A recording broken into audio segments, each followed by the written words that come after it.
اچھی صحت، خان صاحب بالکل اچھی صحت میں ہیں، اور ان کی کہتے ہیں کہ میری جیل میں بڑی اچھی روٹین بنی ہوئی ہے، ایکسرسائز کرنے کا بھی موقع ملتا ہے، اور وہ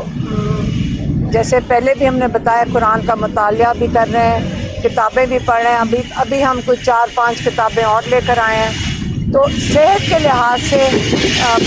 ان کو نہ کوئی کھانے کی شکایت کرتے ہیں، جو جیل کا کھانا ہے اس سے وہ مطمئن ہے، وہ اس کے اوپر زیادہ بات بھی نہیں کرتے۔ لیکن آج 2 کیسز کی وجہ سے تھا، ایک سائفر کا تھا کیونکہ اس پہ اسٹے آرڈر ہو گیا ہے ہائی کورٹ سے، تو یہ اس کی تو صرف ایک پروسیجر کارروائی تھی، اور باقی وہ اٹینڈنس تھی، اور باقی اس کے بعد وہ اس کے لیے آ گئے تھے نیب والے، کس کے لیے آئے تھے؟ صرف القادر کے لیے۔ لیکن جو خان صاحب بات آج کر رہے تھے، اور کل ہائی کورٹ کے اندر بھی بات ہوئی ہے، بعد میں اس پہ خان صاحب نے کہا اس پہ ضرور بات کریں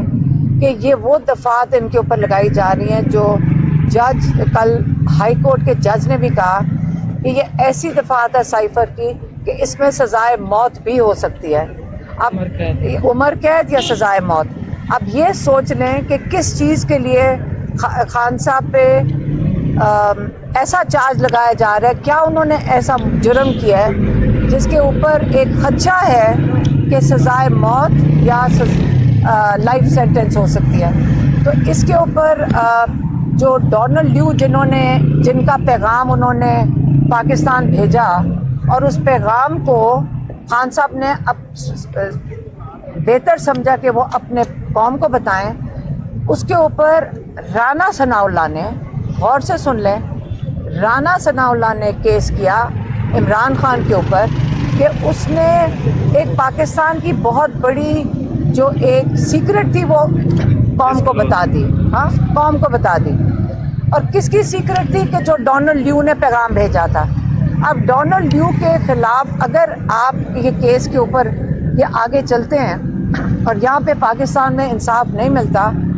پھر ہم ڈونلڈ لیو کے اوپر امریکہ کے اوپر کیس کریں گے جا کر۔ اور یہ خان صاحب سے بھی ڈسکشن ہوئی ہے، ڈسکس کیا ہم نے، اور ہم سیدھا امریکہ جا کے، اگر یہاں انصاف دینے کے ہمارے جوڈیشری کے اوپر یہ پریشر ہے، جس کا بھی پریشر ہے، ہم پھر امریکہ جا کے ڈونلڈ لیو کے اوپر ہم کیس کریں گے۔